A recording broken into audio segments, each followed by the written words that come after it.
connecting Indigenous musicians and artists to the world. Welcome to Indigenous Superstars with your host, Rhonda Head. Hello, everyone. Dance. Welcome to Indigenous Superstars.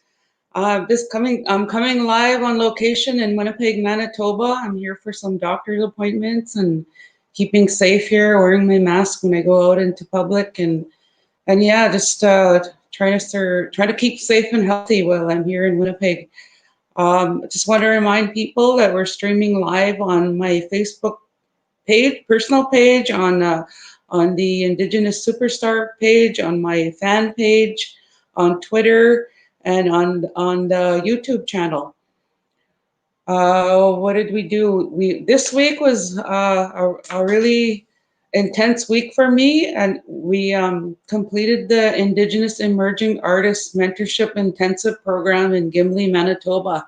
We were there for three days, and we gave some really awesome information on the music industry to 5 emerging artists, and it was really exciting to see them just soak in the information that myself, Tracy Bone, and MJ Dandino, and Janine Robinson were all mentors for the program, and I just want to give a shout out to the emerging artists that took part in the program. That Sherry Shorting, Danielle Rial, Martin Desjarlais, Becky Martin, and Norway Rabliauskis. So watch out for them in the music industry. Like they're emerging artists, and they shared some really beautiful original music with us, and they're in the process of working on their own careers in music, and they'll probably be recording their music real soon and releasing them. And have you? I'm sure you noticed that I got a new intro to the Indigenous Superstars. I want to thank Brad Lang, my good friend that I met him in the Palm, Manitoba many years ago, and his company is LA Productions. And I want to thank him for creating my intro, and I'm going to play the extra as well for Indigenous Superstars. When I met Brad, he was a DJ at the local radio station at CJ 1240, and now he's doing some really incredible, amazing things. And I want to announce that my next CD that I'm going to be recording with him in his studio.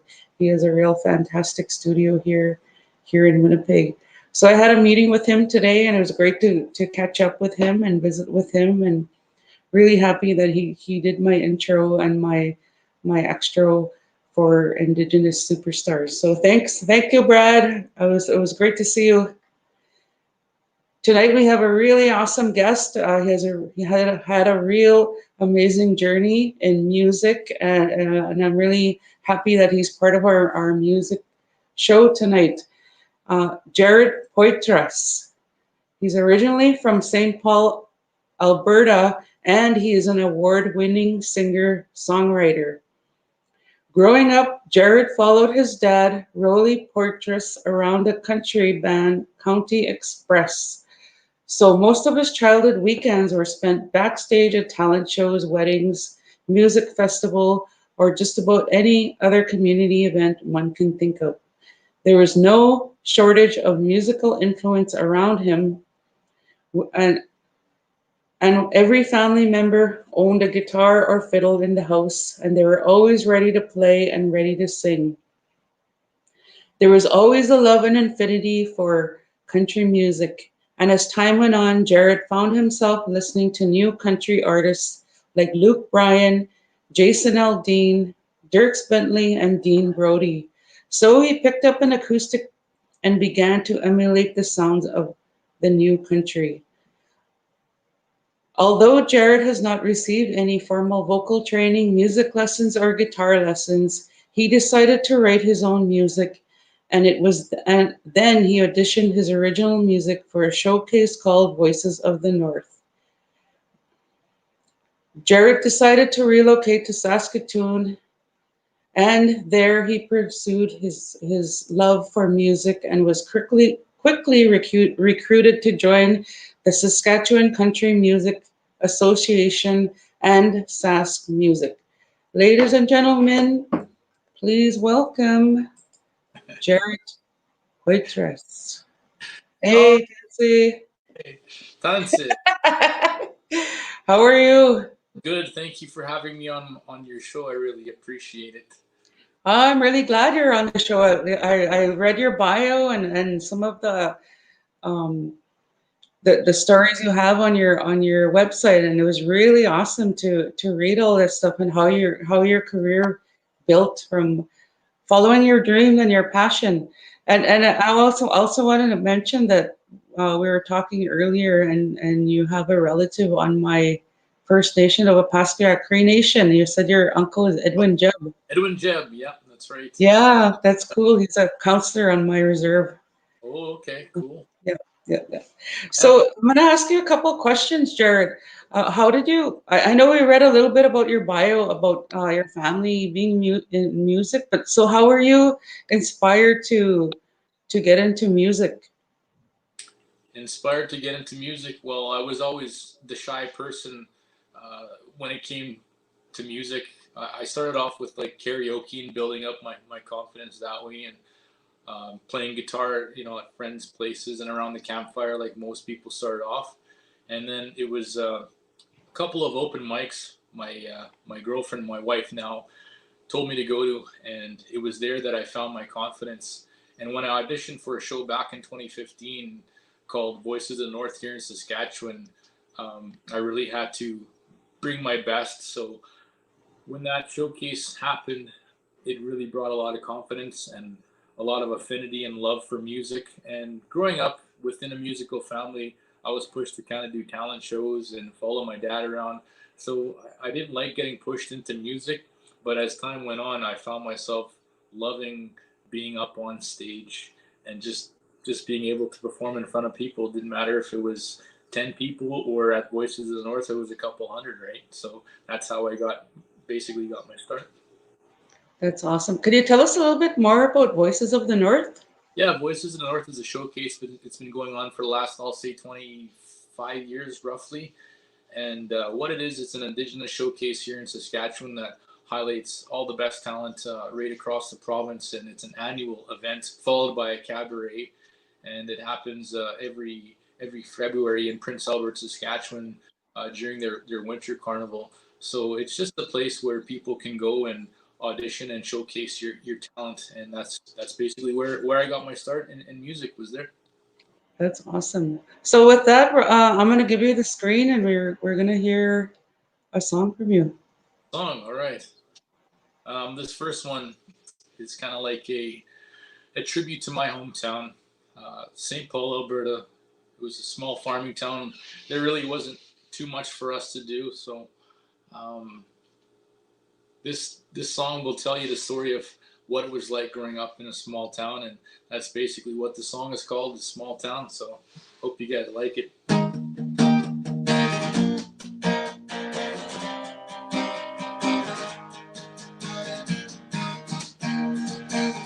A parking lot circle full of trucks and cars. We were too young to get in the bars, so we all flipped laps till the sun went down. How could I forget those days? We were stuck in our crazy ways. Y'all didn't need a reason to go out. So tell your friends, and I'll tell mine. We'll meet at the spot just after 9, 'cause in a small town, that's how word gets around. In a small town, we're always ready to get down. The fire's blazing, the keg is tapped, and where we're at ain't on the map. It is what it is, a small town.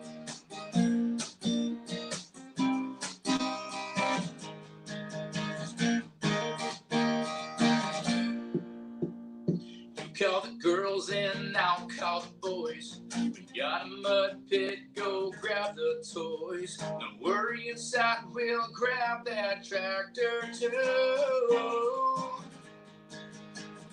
Got enough pallets till the cows come home. If the cops show up, we'll hit the road. Cause they don't know about spot number 2. So tell your friends, and I'll tell mine. Meet at the spot. It's after 9, cause in a small town, that's how word gets around. In a small town, we're always ready to get down. The fire's blazing, the keg is tapped, and where we're at ain't on the map. It is what it is, a small town.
Awesome song. I'm from a small town, so I love that song. Yeah, I think between all the prairie provinces and provinces in Canada, we do have a lot of small towns and a couple of cities for every province, right? That's right. Yeah, that's so true. So I wanted to ask you, like, how did you get into your singing and your guitar lesson? Like, how did you teach yourself? Can you tell us how you did that?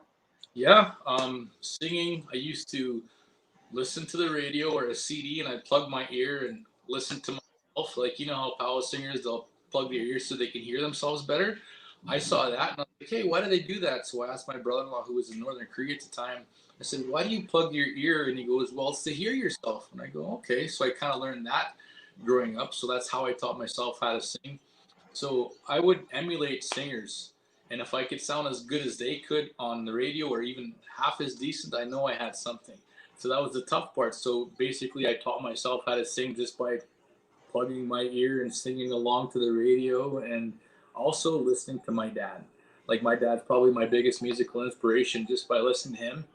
Most of his songs are like perfect, right? So they have to be good. And also, I taught myself how to play guitar by a couple of things. Was my dad bought me my first electric guitar at the age of 12. So the first thing I wanted to learn was Metallica. I was like, oh, I just love Metallica and how rough I love they are. Metallica. Everybody, Yeah. Metallica, all those great bands that we all listened to growing up, right? So I went and grabbed the Metallica Load album, and then I grabbed the tablature book at a local music store in my hometown. And from there, I sat down and I didn't know how to read tabs, so I went to my cousin Miles and I said, Miles, how do you read tablature? I don't know what these numbers mean, and I don't know how to read it. So he taught me how to read tab, and from there, I learned that whole album in a couple of weeks. And I went back to him and I played him the whole album. He goes, "Holy heck! How did you do that in that short amount of time?" I said, "Well, you just have to show me how to do it, and I can figure it out." And I spent so many hours, like maybe an hour before school, half an hour at lunch, and then at least 2 to 3 hours after school learning this, the guitar and tablature. And I tried my best to try and make it sound exactly how it did on the album. So from there, maybe I'm just picky with how I sound and my music, but that's how I kind of put 1 and 2 together. And then as I got older, I picked up the acoustic, and I found that a lot of country songs, a lot of the front guys, except for people like Brad Paisley and Vince Gill, they're the kind of guys that would strum along to their songs. And so I learned how to basically chord. I didn't know what a chord was. So I knew how to read tablature, but I didn't know which chord they were playing in. And isn't that weird how it's everything's been self-taught, and I just watch other guitar players and learn off them. That's basically all I did. So it was kind of a big learning curve for me. Wow, that's amazing. Like I'm studying guitar myself, but I'm getting my teachers from New York, and I'm finding it a real huge challenge. But he said it'll take me about a year to learn. So, but I'm patient. I'll wait.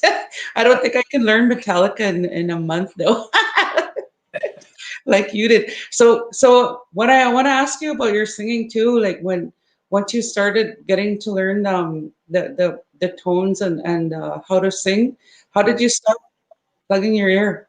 Like when did you stop doing that?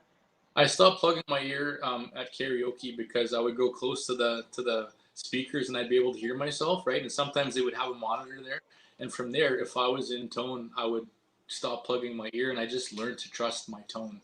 I learned to trust what chord or what key I was singing in, and after a while, it just becomes second nature.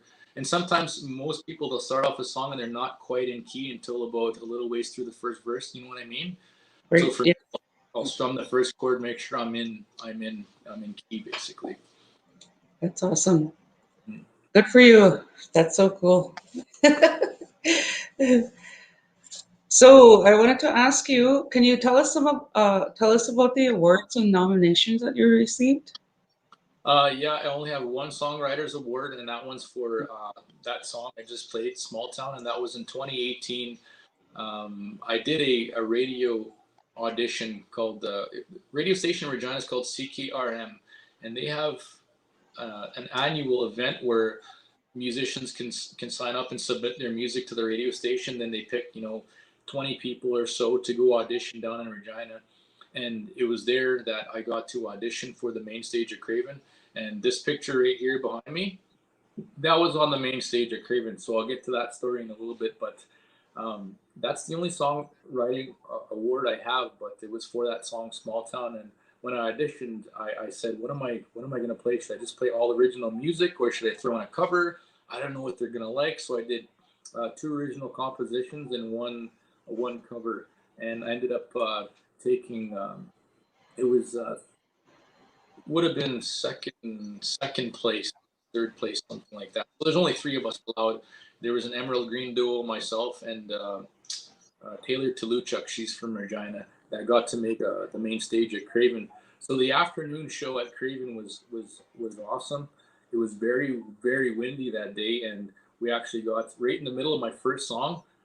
The the stage manager told me, clear the stage, because there was too much wind, and you could see the stage start to rock. And I was like, okay, unplugged my guitar and ran off stage. And it took us about another, half an hour, maybe 45 minutes before the wind died down, and then we were able to go back on stage. But at Craven, we got to open up for Roots and Boots, who would be Aaron Tippin, Colin Ray, Sammy Kershaw. That trio, they come up with like a nice 90s heartfelt rendition. All their songs, they got to play all their hits. And then after them was Jess Moskaluk.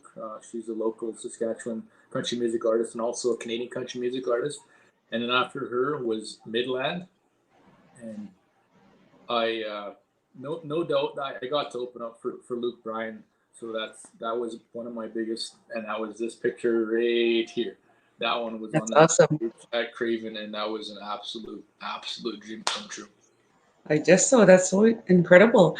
So with that, you've opened up for a lot of really amazing artists, and you've named some, but can you tell us of some of the other ones that you've opened up for? For sure. Everyone's open up for Trooper. I mean, they're a great Canadian rock band, and got to open up for those guys. And David Lee Murphy at Stony Nakota Music Festival out by Alberta Beach, just past Edmonton. Also, the legendary Tom Cochrane on Canada Day. It was 2018, 2019. We got to open up for him. And also the very legendary Tanya Tucker of last November. Oh, wow.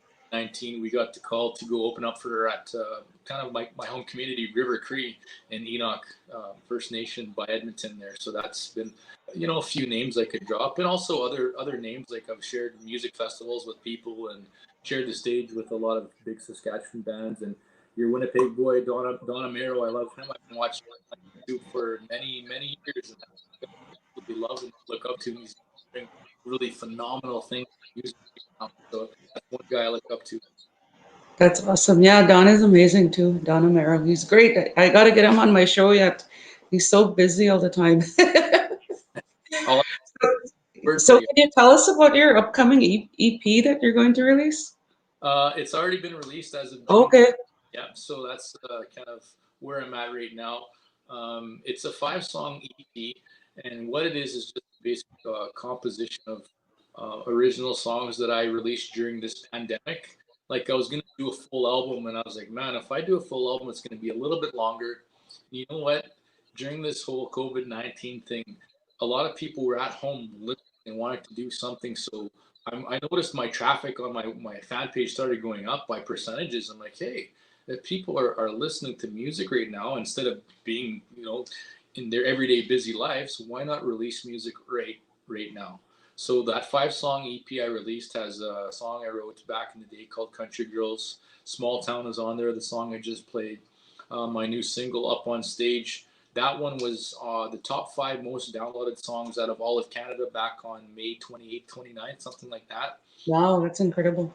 And then there's 2 other songs on there. One I co-wrote with my wife called Glass of Wine. And then there's also an old story about how the devil came to town, and the small town in Alberta, kind of close to my hometown. And that one's called Sped and Devil. So there's 5 great stories on there that people can listen to, and maybe they can relate to them. And, hopefully they like the new country, because that's the direction I'm going. That's awesome. So where do the melodies come from when you're composing your music? The melodies. Sometimes I'll get inspired by something I hear. Other times it's just something I put together, whether it be the chord structure and then the lyrics first, or the lyrics first and then matching the chord structure. But either way, it's just like a blank canvas with any artist. You don't know where it comes from until it's there, and then somehow it just fits together like pieces of a puzzle. You know what I mean? Yeah, exactly. I know exactly what you mean. And what about the lyrics of your song? Where do those come from? Lyrics of my songs come from, could be true stories, like Country Girls. It was based on a true story where me and my cousin, we ended up he ended up getting a new truck, and we went out hunting that day, and we ended up getting a quad on the back. So his truck was muddy top to bottom. And we went to the city like that, and we went to Cook County and had a good night there, and met up with some country girls and some city girls, and true stories like that. Small Town is based on how I grew up in a small town, how most of us grew up in a small town. So that's a little bit of inspiration there. I like the part when I sing about having a bonfire and meeting up with some friends, and the cops show up to party poopers. So they're like, okay, time to shut her down. So like, hey, they don't know about spot number 2 or number 3. That's right. Party. A lot of good memories like that. And the next song would be like up on stage. People always ask me, like, what does it feel like to be up on stage? Like, even for you, Rhonda, what does it feel like to be up on stage? For me, it feels great. Like I when after for me, my motivation and inspiration is watching the people, how I move them, whether it's crying, smiling, clapping, or my favorite standing ovation. Like that's the most incredible feeling a musician can get. But it feels so good, like to share my talent and to share my voice and to share my stories. It's a really great feeling. It's an absolute gift, and for me, it's like a gift from heaven that we're sharing with people, that they can connect with us and we can connect with them on a deep Mhm. spiritual, emotional level. And from there, I can't describe what it's like, and I do my best in all the analogies I can with that song. But I mean, it's a gift that we have that we just love sharing with people. So the other song I wanted to talk about was Glass of Wine. Me and my wife went to Penticton, wine country, and that's where the song came from. So that's based on a true story. Another one would be The Sped and Devil, where that song is a tale, but there was people that lived through that, and there's a lot of hearsay, but at the same time, um, that tale, a lot of people tell about what happened that night. So I do my best to try and describe what it was, like that tale of how the devil came to town and bought people drinks, and you know, however the story ends, I don't know how it ends, but you know, there was just an old tale, and it's just I don't know if you guys have that in OCN. Like if anybody went through your town and you know Yep. bought somebody You some hear drinks, that too? You hear that story there too? you know what I mean? So Yep. that song is going to be turned into a short film from a filmmaker out of Vancouver because she heard it and she wanted to do the story, and she's just you know doing her research right now. But you know that song is going to turn into a movie. So That's thanks. so great. Yeah, I think we all hear stories like that in our towns. Yeah. So could be true. Could be true. Yeah. The song you got to listen to it. Yeah. For sure. Now I do want to listen to it. So with that, we're gonna go with your second song. Second song, okay. Yeah. Uh, hmm. Did you guys want to hear Up on Stage, or how about Sped and Devil? We'll take a vote right now. Sped and Devil. Okay, all right. Let's go with the Sped and Devil.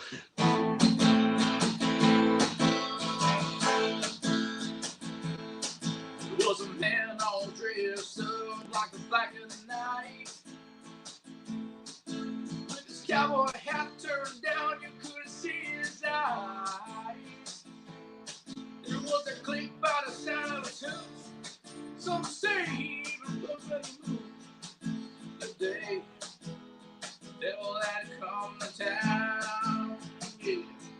He bought the whole damn bar around with the flick of his hand. The music started sounding better from the hotel band.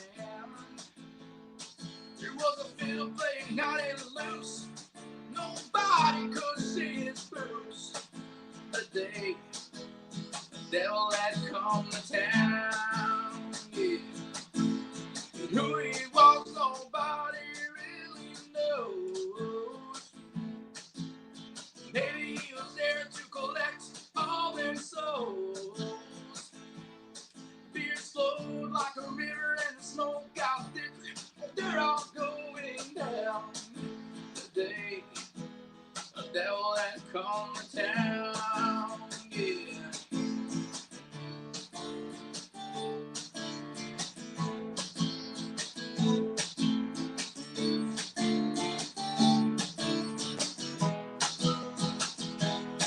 He was playing cards and winning every hand with both.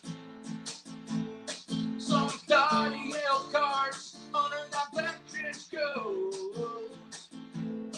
You were all stealing for one more until the stairs slammed the door. The day the devil had come to town, yeah. And who he was, nobody really knows. Maybe he was there to collect all their souls. Beer flowed like a river and the smoke got thick. They're all going down.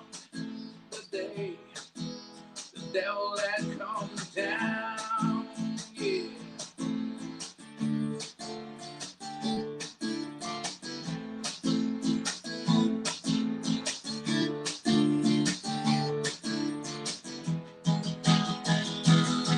Don't mess around, don't go to town if you want to save your soul. The stories are true, yet they all knew, telling that story of old. So please don't fight and say your prayers tonight if you don't want to go down.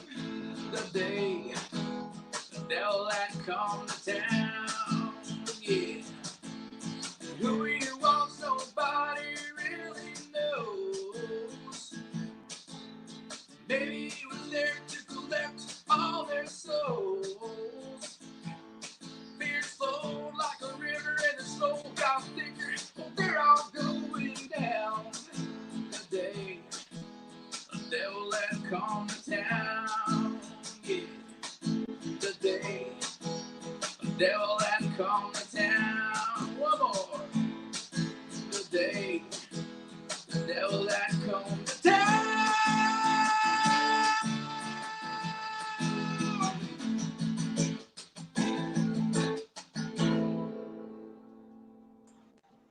Ooh, that's the song I wanted to hear. That was awesome. That's No wonder why that lady reached out to you and wants to do a movie on it. I'm excited to see it now, and congratulations on that. That's so exciting. So tell us where we can find your music on online. um, iTunes, Spotify, Google Play, YouTube, my website, jarridlee.com. Any place where you get your music, if you see this space right here, that one, that's the album cover. It'll be there. So any place you get your music is where you'll find the Jarrid Lee Up on Stage EP. That's awesome. I want to acknowledge the people that signed in this evening. My sister Annette is a Chance Battlehawk from Texas. Mary Graham from Winnipeg. She's a big fan of the show, and I just want to thank them for tuning in this evening. And just want to remind everyone to join the YouTube page on YouTube under my name. You can watch all the past shows that I've interviewed some really awesome musicians, and remind you to listen to the playlist on Spotify. It's called Indigenous Superstars. I'll be adding Jarrid on there as well, and I'm probably gonna put on that devil song. I liked it. So, do you have any parting words you want to say? Parting words, I just want to thank everybody for taking the time out of your day to listen to our interview right now. And for those of you that go back and stream it when the time comes, support local musicians, especially as us Indigenous. I mean, life's tough just being Indigenous as it is, but even being an Indigenous artist is a little bit harder than, everyday life, if you want to call it. So support us. We're out there, support one another, and keep going. Agamem up. That's awesome. Yes, those are very good words to say. Support Indigenous artists. So our next guest is the awesome Cindy Paul. She's also from Alberta, and I want to say that the show is also a podcast now on Apple and Spotify, and I'm still waiting to hear from iHeartRadio. So hopefully we'll be on there soon. So it's really exciting. Stay safe, stay healthy, and kisagi tin. Tune in again next time when Rhonda interviews another up-and-coming Indigenous superstar. Only on Indigenous Superstars. Like I said, hi.